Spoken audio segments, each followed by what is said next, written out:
আপনারা সবাই কম বেশি জেনে গেছেন আমার বাইকের মডিফিকেশন শেষ। কিন্তু আমার বাইকের যে মডিফিকেশন শেষ এটা ভাই আমি সত্যি নিজেই জানি না। মানে ভাই কি আর বলবো আপনাদেরকে, একটা জিনিস পাইলে আপনারা যা শুরু করেন একটু সময়ও দিবেন না আমাকে। মানে যেই দিন থেকে R15 V3 কে R1M এ কনভার্ট করছি বাস ওই দিন থেকেই দুনিয়ার সমস্যা। কেন আমার বাইকের সাসপেনশন হঠাৎ করে বড় লাগতেছে, কেন এত উঁচা লাগতেছে, কেন আমি ছোট করি নাই, ব্লা ব্লা ব্লা ভাই আরো অনেক কিছু। সত্যি কথা বলি ভাই, আপনাদের কথা শুনে আমার মনে হচ্ছিল বাইক থেকে সাসপেনশন খুলে কেটে ফেলি, বাকি অংশ ফেলে দেই পানিতে। তো R15 V3 থেকে R1M বানানোর পর এই ভিডিওটাই আমি সর্বপ্রথম আপনাদেরকে দেখাই। আর এই ভিডিওটা দেখেই অনেকে মনে করে ফেলে যে আমার মনে হয় বাইকের কাজ কমপ্লিট, এইটাই মনে হয় আমার বাইকের ফাইনাল লুকস। এখনো হেডলাইট নাই, ডিআরএল নাই, কিটের ভিতর দিয়ে এই পাশ থেকে ওই পাশ দেখা যাচ্ছে। তাহলে ভাই আমার কথা হচ্ছে যে কিভাবে এটা ফুল মডিফিকেশন হইলো। যাই হোক, আপনাদের প্রশ্নের উত্তরগুলো দেওয়ার জন্য একদম সকাল 6টার সময় ঘুম থেকে উঠেই চলে আসলাম মোমোইনে। যদিও এখন দিনের অবস্থা একদমই ভালো না, যখন তখন বৃষ্টি হচ্ছে।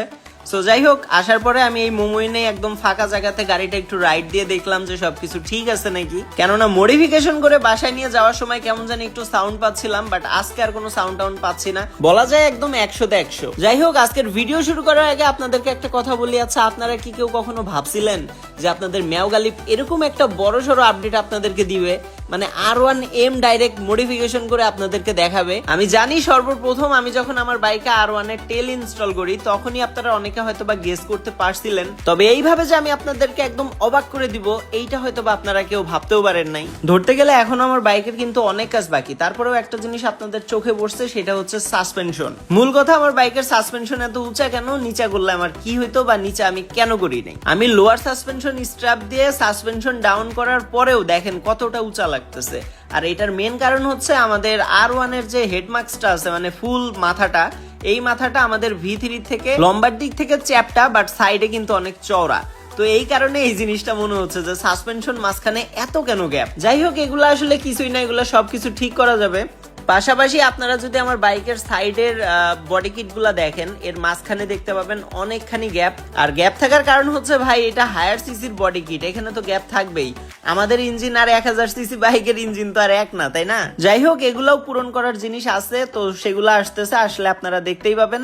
আর আপনাদের উদ্দেশ্যে বলে দেই, এই গ্যাপ ট্যাপ এইসব নিয়ে আপনাদের কোনো মাথা ব্যথার দরকার নাই, যেহেতু আপনাদের মেও গালিব এই বাইকের কাজটা করতেছে, একটা R1M বাংলাদেশে বানাচ্ছে, সো বানানোর মতনই বানাবে। আপনারা এটা কখনোই ভাববেন না যে এই গাড়িতে কোনো কিছুর কমতি থাকবে।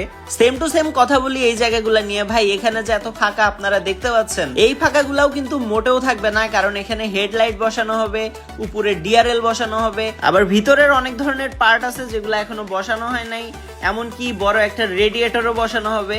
সো এইসব জিনিসগুলো যখন বসাবো তখন ভাই গ্যাপ এমনিতেই পূরণ হয়ে যাবে। আর সত্যি কথা বলতে ঝামেলা তো অবশ্যই আছে, ঝামেলা না থাকলে আসলে কোন কাজে মজা আছে আপনারা বলেন তো?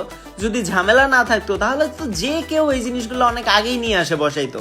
এত দিন যাবত আমার জন্য কেউ বসে থাকতো? এই প্ল্যানগুলো তো সম্পূর্ণ আমার, এই টেল আনা, বডি কিট আনা।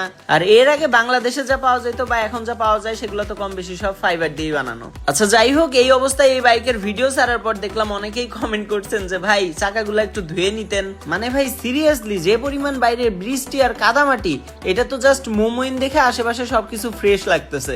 তাছাড়া মোমোইনের বাইরে বেরোবো দেখবেন যে একদম অন্যরকম অবস্থা। যাই হোক, এই মাসে আমার বাইকের আরো অনেক বড় বড় 2-3টা আপডেট পাবেন, আর সামনের মাসেও পাবেন। পাশাপাশি আজকের এই ভিডিওটা দেখার পর অনেকেই কমেন্ট করতে পারেন যে ভাই আপনি নাকি ব্রেক আর ক্লাস এনে রাখছেন, এখনো লাগাচ্ছেন না কেন? যেহেতু বাইকের একটা বড় সড়ো মডিফিকেশনের কাজ চলতেছে, এই জন্য ব্রেক আর ক্লাসে এখনো হাত দেইনি। তবে হ্যাঁ, আপনারা যদি দেখতে চান যে কি ব্রেক আর ক্লাস নিয়ে আসছি, তাহলে আলাদা একটা ভিডিওতে আপনাদেরকে আমি দেখাবো। তো যাই হোক, আজকের ভিডিওটা এই পর্যন্তই। সি ইউ গাইস, আল্লাহ হাফেজ।